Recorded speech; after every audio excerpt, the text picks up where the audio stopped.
VIS important, tout le contenu présenté dans cet itinéraire est basé sur des rapports officiels, des enquêtes journalistiques, des études universitaires et des témoignages documentés. Les sources complètes seront disponibles dans le commentaire épinglé. Le Venezuela cache le système de magie afro-caribéenne le plus puissant d'Amérique latine, où 3 races spirituelles contrôlent le destin de toute une nation. Depuis quelle ville regardez-vous? Car ce que vous allez découvrir sur le Venezuela va bouleverser l'image que vous avez de ce pays comme étant uniquement en proie à une crise politique et économique. Dans les prochaines minutes, vous découvrirez exactement comment des sorciers invoquant des déesses indigènes, des rituels de possession de masse financés par des politiciens et la magie noire commerciale qui brasse des millions fonctionnent ouvertement dans ce pays que le monde considère comme un simple chaos politique. Numéro 1, Maria Lionza, la déesse qui gouverne 18 millions de Vénézuéliens. Alors que le monde se concentre sur la crise politique vénézuélienne, 18 millions de personnes, plus de 60% de la population, vénèrent secrètement Maria Lionza, une déesse métisse qui exige du sang animal et possède des corps humains lors de rituels dans des montagnes sacrées. Il ne s'agit pas d'un folklore ancien, mais d'une pratique qui existe aujourd'hui, en plein XXIe siècle. Maria Lionza est décrite comme une princesse indigène transformée en divinité après avoir été dévorée par un anaconda géant dans les eaux du fleuve Yaracuy. Son esprit n'a pas trouvé le repos et s'est fusionné avec les forces de la nature, créant une entité qui contrôle 3 cours spirituelles, la cour indigène, esprit des chefs morts, la cour africaine, esprit des esclaves, et la cour céleste, saints catholiques corrompus. Le plus troublant est que des médecins, des avocats, des militaires et même des ministres du gouvernement vénézuélien consultent régulièrement les brujots, sorciers, de Maria Lionza avant de prendre des décisions cruciales. Les hôpitaux ont des chapelles secrètes dédiées à la déesse où les infirmières font des offrandes avant les opérations chirurgicales complexes. Des documentaires locaux ont enregistré des rituels au cours desquels des fidèles entrent dans une transe violente, se mettent à parler dans des langues inconnues et acquièrent une force surhumaine, brisant des chaînes métalliques et marchant sur des braises ardentes sans se brûler.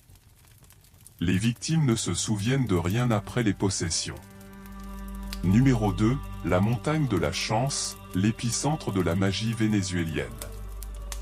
Mais le Venezuela va au-delà du culte, il existe un lieu physique considéré comme le portail entre les vivants et les morts, appelé Montana de sorte, montagne de la chance, où plus de 500 000 personnes par an pratiquent des rituels de magie noire qui incluent des sacrifices d'animaux et des possessions volontaires. Traditionnellement, les fidèles gravissent la montagne pendant la pleine lune, emportant avec eux des coques noires, des cigares, du rhum et des bougies de cette couleur. Lorsqu'ils atteignent les hôtels naturels formés de rochers, ils invoquent Maria Lionza et ses cours spirituels à travers des chants en langues africaines mélangées à des dialectes indigènes. Le rituel de possession est brutal, le fidèle doit boire le sang frais de l'animal sacrifié, fumer des cigares consacrés jusqu'à perdre connaissance et tourner violemment sur lui-même jusqu'à ce qu'un esprit prenne le contrôle total de son corps. L'ensemble du processus peut durer de 6 à 12 heures consécutives. Laissez un like si vous avez le courage de découvrir ce que les esprits demandent en échange de leur faveur. Numéro 3, l'Astre Potentia, le système de contrôle spirituel. Les Vénézuéliens ont développé l'une des formes les plus sophistiquées de hiérarchie spirituelle appelée l'Astre Potentia, les 3 puissances. Ce système permet aux sorciers de contrôler complètement certains aspects de la vie grâce à 3 divinités principales, Maria Lionza, amour et nature, El Negro Felipe, argent et protection, et Geke Puro, guerre et vengeance. L'Astre Potentia fonctionne à travers des rituels spécifiques où le dévot doit conclure des pactes avec chacune des 3 entités séparément. Pour contacter El Negro Felipe, par exemple, il faut sacrifier un coq noir à minuit, enterrer des pièces de monnaie à des carrefours et offrir du tabac et du rhum pendant 21 jours consécutifs. Le plus effrayant est que l'Astre Potentia est commercialisé ouvertement sur les marchés vénézuéliens, comme le célèbre Mercado de Quinta Crespo à Caracas. Vous pouvez payer entre 100 et 5000 $ pour que des sorciers accomplissent des tâches spécifiques, notamment rendre des personnes obsessivement amoureuses, détruire des ennemis professionnels ou transférer des maladies d'une personne à une autre. Parmi les cas documentés, on trouve des entrepreneurs qui ont perdu leur entreprise après avoir été maudits par des concurrents, des politiciens qui sont soudainement devenus fous pendant des campagnes électorales et des familles entières détruites lorsque des membres ont été, travaillés, ensorcelés, par des voisins envieux. Numéro 4. Santeria venezolana, le catholicisme corrompu par la magie noire. Le catholicisme vénézuélien cache un sombre secret qui détruirait sa réputation mondiale. Les saints catholiques ont été transformés en entités de magie noire par la Santeria criolla. Ces saints enfreignent tous les principes chrétiens pour pratiquer la sorcellerie en échange d'offrandes spécifiques. La Santeria venezolana pratique des syncrétismes blasphématoires où des saints tels que San Miguel Arcangel deviennent Ogun, Orixa africain de la guerre, Santa Barbara devient Shango, Orixa du tonnerre, et San Pedro se transforme en Elega, Orixa des chemins. Ces saints corrompus exigent du sang animal et des rituels nocturnes dans les cimetières. Le processus pour devenir santro, pratiquant de la Santeria, est terrifiant. L'initié doit passer 7 jours isolé, jeûner complètement, recevoir des coupures rituelles sur le corps et être possédé par plusieurs esprits lors d'une cérémonie appelée Ace Santo. Une fois initié, il porte les esprits pour le reste de sa vie. Ces santros facturent entre 500 et 10 000 $ pour des rituels qui promettent de détruire les ennemis, de guérir les maladies incurables et de changer le destin. Des célébrités vénézuéliennes, des politiciens et même des militaires de haut rang sont des clients réguliers. Rituels de possession et sacrifices modernes. Numéro 5. Le culte de José Gregorio Hernández, le saint médecin de la mort. L'histoire vraie de José Gregorio Hernández révèle comment le Venezuela institutionnalise le culte des morts. Hernández était un médecin qui est mort renversé par une voiture en 1919, mais son esprit a refusé d'accepter la mort. Ce n'est pas seulement une légende, c'est une force surnaturelle active qui contrôle des millions de Vénézuéliens. Selon la tradition, José Gregorio apparaît en rêve aux personnes malades, leur prescrit des traitements spécifiques et exige des offrandes en échange de guérisons miraculeuses. Aujourd'hui, il possède des milliers d'hôtels répartis dans tout le Venezuela où les fidèles font quotidiennement des offrandes de fleurs blanches, de bougies et de médicaments. Certains hôtels reçoivent plus de 10 000 visiteurs par mois. Le plus troublant est que les hôpitaux vénézuéliens ont des chapelles dédiées à José Gregorio où les médecins prient avant les opérations. Ils croient que l'esprit du médecin décédé guide leurs mains pendant les interventions et punit les médecins incompétents par des erreurs chirurgicales fatales. Des enquêtes ont révélé que les politiciens vénézuéliens se rendent sur les hôtels de José Gregorio avant les négociations importantes, que les hommes d'affaires font des promesses avant de conclure des contrats et que les criminels demandent protection avant de commettre des crimes. L'esprit d'un médecin décédé influence littéralement les décisions nationales. Numéro 6. Los Muertos, les esprits des membres de la famille utilisés comme esclaves. Gardez-vous l'esprit de votre grand-père décédé emprisonné dans votre maison pour protéger votre famille. Au Venezuela, cela est considéré comme normal grâce au culte des morts, les esprits des membres de la famille décédés qui sont emprisonnés dans des hôtels domestiques pour servir d'esclaves surnaturels éternels qui protègent la maison et attaquent les ennemis. Contrairement à d'autres pratiques, on utilise ici des objets personnels des défunts, vêtements, photos, cheveux, qui sont placés sur des autels permanents avec des bougies qui ne doivent jamais s'éteindre. Les familles parlent quotidiennement aux morts comme s'ils étaient vivants, leur demandent des conseils et exigent leur protection. Le rituel d'emprisonnement est brutal. Lorsqu'une personne meurt, la famille n'autorise pas de veillée funèbre traditionnelle, mais garde le corps à la maison pendant 3 jours, pendant lesquels un sorcier effectue des liens spirituels à l'aide de cordes rouges attachées aux poignets du cadavre. Cette pratique empêche l'esprit de reposer en paix. Une fois emprisonné, l'esprit ne peut pas partir et doit obéir aux ordres de la famille vivante. Cela inclut espionner les voisins, rendre certaines personnes malades et avertir des dangers à travers des rêves. Les familles rapportent entendre les voix des morts pendant la nuit leur donner des avertissements. Numéro 7, la Llorona venezolana, le fantôme qui tue les enfants. Le Venezuela a sa propre version de la Llorona, l'esprit d'une femme qui a noyé ses propres enfants et qui enlève désormais des enfants les nuits sans lune. Ces fantômes sont considérés comme extrêmement dangereux et tuent des dizaines d'enfants chaque année. Lorsqu'un enfant disparaît mystérieusement, les familles engagent des spécialistes pour effectuer des rituels spécifiques qui coûtent entre 200 et 3000 $ afin de découvrir si la Llorona est impliquée.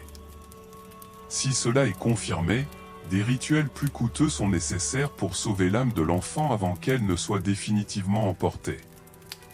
Le processus est systématique. D'abord, la Llorona apparaît en pleurant près des rivières et des lacs. Ensuite, elle séduit les enfants en leur promettant des bonbons et des jouets. Enfin, elle les noie ou les emmène dans des dimensions spirituelles d'où ils ne reviennent pas. Les parents vénézuéliens interdisent à leurs enfants de sortir après la tombée de la nuit. Des communautés entières organisent des rituels préventifs mensuels au cours desquels des prêtres afro-caribéens créent des barrières spirituelles autour des quartiers à l'aide de sang d'animaux, d'herbes spécifiques et de champs de protection. Ces rituels coûtent entre 5 cents et 2000 $ par communauté. Numéro 8, initiation en Palo Mayombe, pacte avec les morts. Tout pratiquant de magie noire vénézuélienne doit passer par l'initiation en Palo Mayombe, un rituel d'initiation au cours duquel l'apprenti doit profaner des tombes pour voler des ossements humains qui seront utilisés dans la sorcellerie. Ce rituel n'est pas ancien, il se déroule régulièrement dans les cimetières de Caracas. Au cours de l'initiation, le novice s'introduit dans les cimetières à minuit, identifie les tombes des personnes mortes de mort violente, considérées comme des esprits plus puissants, et exhume des crânes et des os spécifiques à l'aide d'outils rituels. Les os sont emportés pour créer des ngangas, des chaudrons magiques qui emprisonnent les esprits. Le plus choquant est que certains rituels exigent des os d'enfants morts. Des enquêtes policières ont mis au jour des réseaux de profanation qui fournissent des restes mortels d'enfants à des sorciers extrêmement riches prêts à payer jusqu'à 20 000 $ pour des ensembles complets. Après avoir terminé son initiation, le pratiquant perd son humanité selon les croyances afro-vénézuéliennes. Il doit nourrir régulièrement le nganga avec du sang, ne peut refuser d'accomplir les tâches demandées par les esprits et ne peut jamais détruire le chaudron, car cela déclencherait des vengeances surnaturelles dévastatrices. L'empire commercial de la magie noire. Numéro 9, marché de Quinta Crespo, Wall Street de la sorcellerie vénézuélienne. Le marché de Quinta Crespo à Caracas n'est pas un marché comme les autres, c'est le plus grand centre commercial de magie afro-caribéenne d'Amérique du Sud. On y trouve toutes sortes de produits magiques, des os humains aux poulpes magiques destinés à détruire ses ennemis. Les vendeurs proposent des catalogues détaillés avec des prix en dollars, en raison de l'inflation, 50 $ pour des sortilèges d'amour simple, 300 $ pour détruire et les relations, 2000 $ pour causer la mort par des maladies naturelles. Même les touristes achètent sans savoir qu'ils acquièrent de véritables sortilèges. Le marché fonctionne tous les jours avec des sections spécifiques. La section Rora vend des travaux d'amour, la section Negra propose des malédictions et des vengeances, la section Blanca commercialise des purifications et des protections. Chaque section compte des spécialistes de différentes traditions, Santeria, Palo Mayombe, spiritisme et culte de Maria Lyonza. Abonnez-vous à la chaîne et découvrez comment les pays d'Amérique latine cachent des industries spirituelles qui choqueraient le monde. Numéro 10, l'industrie des amulettes, des millions en amulettes de protection. L'industrie vénézuélienne des resguardos, amulettes protectrices, brasse plus de 500 millions de $ par an, même en période de crise économique dévastatrice. Les politiciens, les narcotrafiquants et les hommes d'affaires dépensent des fortunes en amulettes censées garantir l'invisibilité policière, la protection contre les balles et des pouvoirs surnaturels. Certaines amulettes coûtent plus de 50 000 $ et sont fabriquées à partir de matériaux humains extrêmement rares, tels que le sang menstruel de vierge, le sperme de prêtre, les cheveux de nouveau-nés collectés lors de baptêmes et les dents de personnes assassinées. La demande est si forte qu'il existe un marché noir spécialisé. Le Resguardo del Cacique, le plus cher jamais vendu, a coûté 200 000 $ et contenait les cendres d'un chef indigène, le sang de 12 animaux différents sacrifiés pendant une éclipse lunaire et de la poussière de météorites amazoniennes. L'acheteur était un narcotrafiquant qui a échappé à la capture pendant 15 ans. Des usines clandestines produisent des resguardos contrefaits à partir des restes mortels de personnes indigentes achetées dans des hôpitaux corrompus.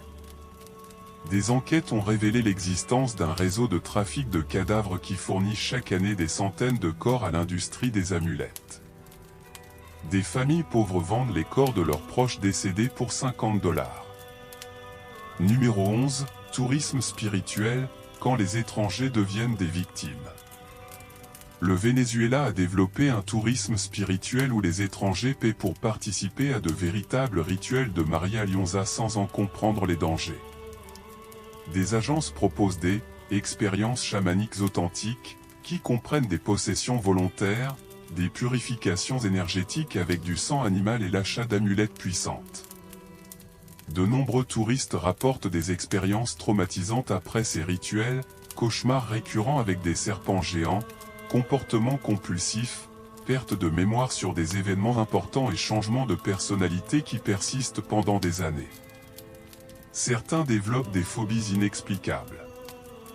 Parmi les cas documentés, on peut citer celui d'une touriste française qui, après un rituel à sorte, a développé une obsession pour le Venezuela, a tout vendu et a disparu dans les montagnes, celui d'un photographe américain qui, après avoir été purifié, a commencé à voir des figures spectrales sur toutes les photos qu'il prenait, celui d'un couple allemand qui a divorcé violemment après avoir acheté des amulettes d'amour.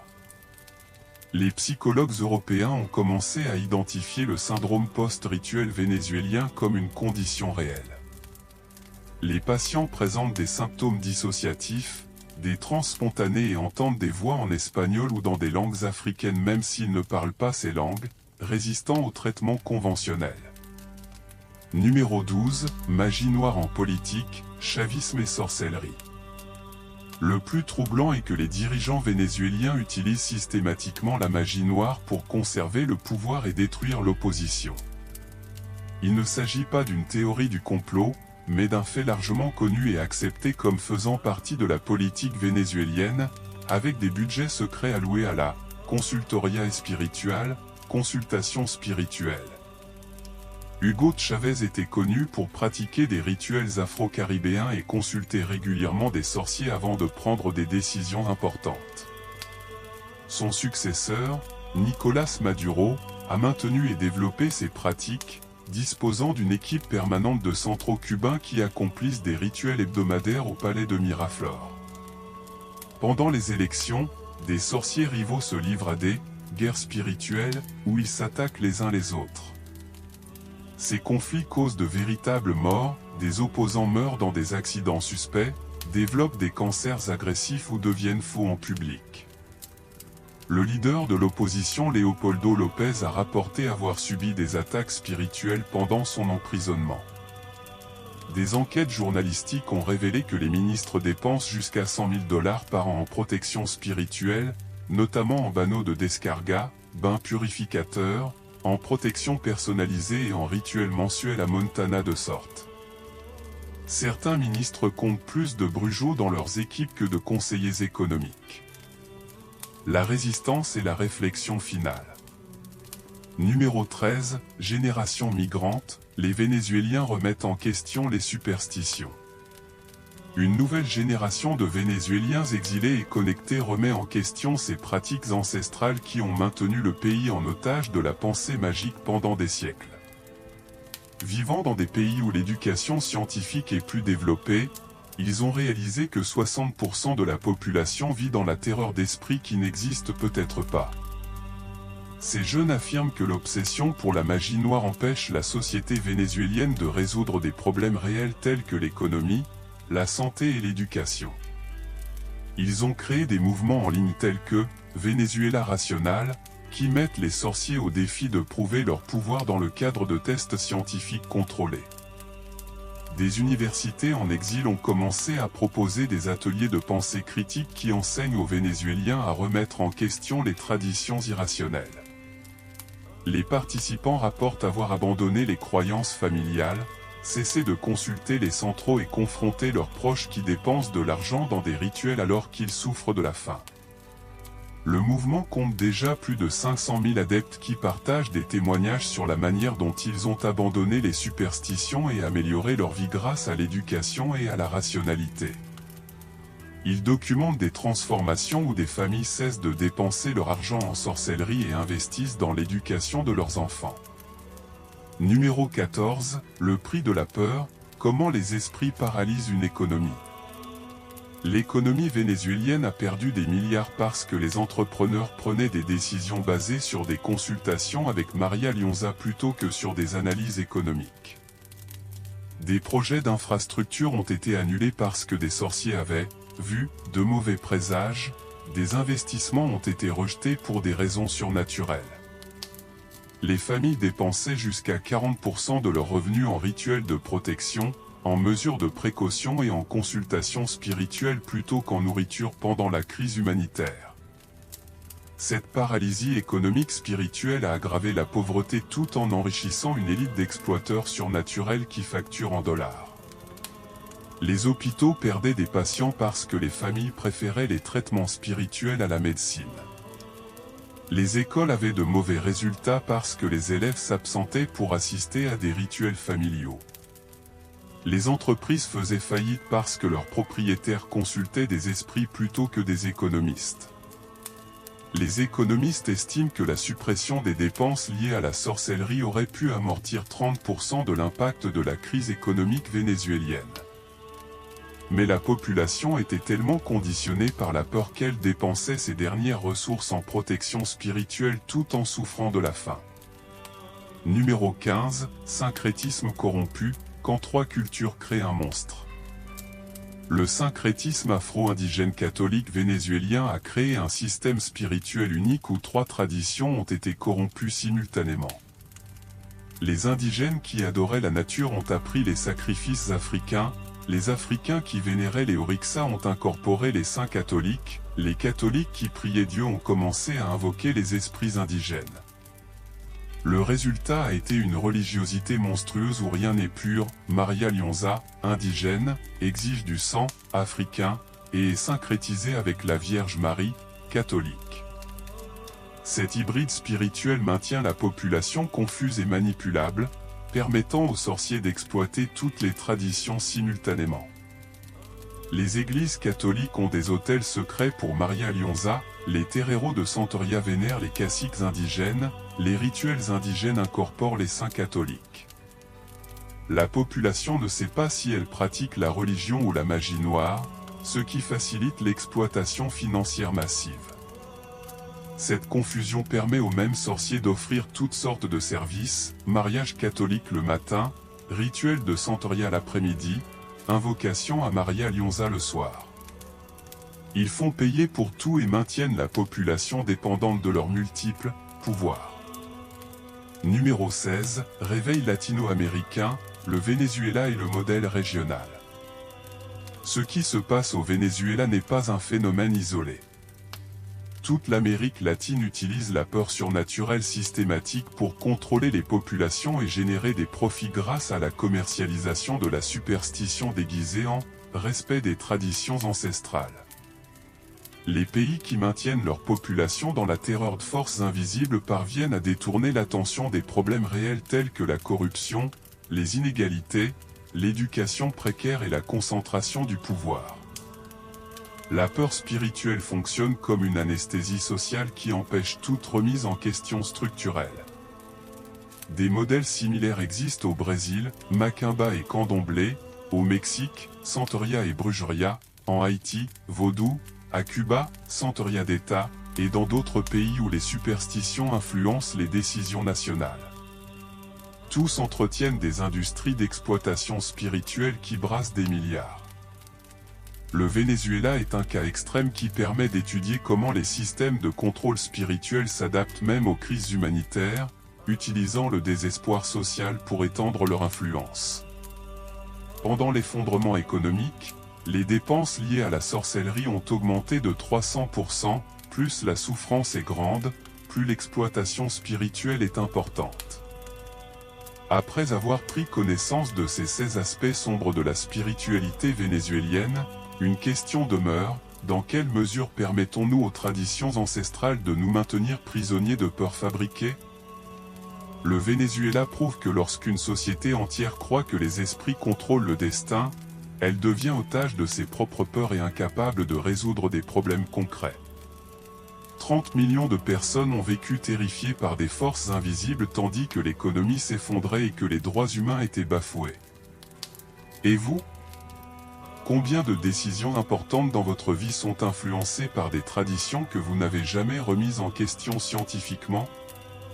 Le prix à payer pour vivre sous l'emprise des superstitions est toujours une liberté limitée et un progrès impossible. Le Venezuela a payé ce prix en passant du statut de pays le plus riche d'Amérique latine à celui de crise humanitaire, tandis que les Brujos s'enrichissaient en vendant une protection contre des esprits qui n'existent peut-être que dans des esprits conditionnés. La question finale est la suivante: sommes-nous prêts à affronter nos peurs ancestrales ou allons-nous continuer à laisser les traditions nous empêcher de vivre avec dignité et rationalité? Si ce contenu vous a amené à remettre en question vos propres croyances culturelles, laissez un j'aime, abonnez-vous à la chaîne et partagez dans les commentaires. Quelle tradition spirituelle remettriez-vous en question après avoir regardé cette vidéo? Et n'oubliez pas d'activer la cloche, car la semaine prochaine, nous vous dévoilerons les sombres secrets d'un autre pays d'Amérique latine qui vous choqueront complètement. À bientôt.